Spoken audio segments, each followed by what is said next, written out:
പണ്ട് ഹിമാലയത്തിൻ്റെ ഉയരങ്ങളിൽ മഞ്ഞുമൂടിയ ഒരു താഴ്വരയിൽ ഹിമശില എന്നൊരു ഗ്രാമമുണ്ടായിരുന്നു.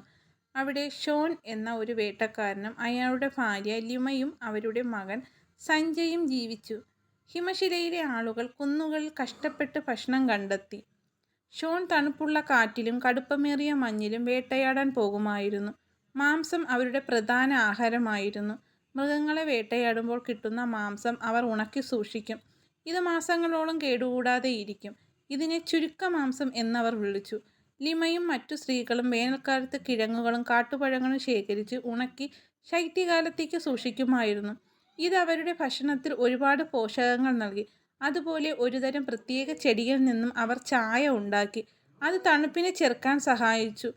കൂടാതെ തണുപ്പിൽ നിന്നും രക്ഷ നേടാൻ വേണ്ടി അവർ മരം കത്തിച്ച് ചൂട് കാഞ്ഞിരുന്നു.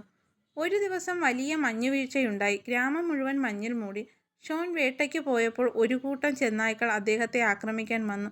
ഒരു വലിയ മരത്തിനു മുകളിൽ കയറി അദ്ദേഹം രക്ഷപ്പെട്ടു. ലിമയും സഞ്ജയും വീട്ടിൽ സുരക്ഷിതരായിരുന്നു.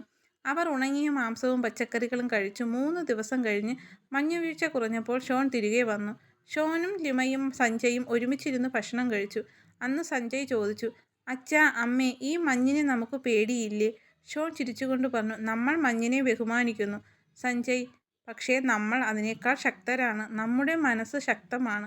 നമ്മുടെ ശരീരം അതിനേക്കാൾ ശക്തമാണ്." ഇങ്ങനെ മഞ്ഞും തണുപ്പുമായി ഒന്നിച്ച് ഹിമശിലയിലെ ആളുകൾ സന്തോഷത്തോടെയും ധൈര്യത്തോടെയും ജീവിച്ചു.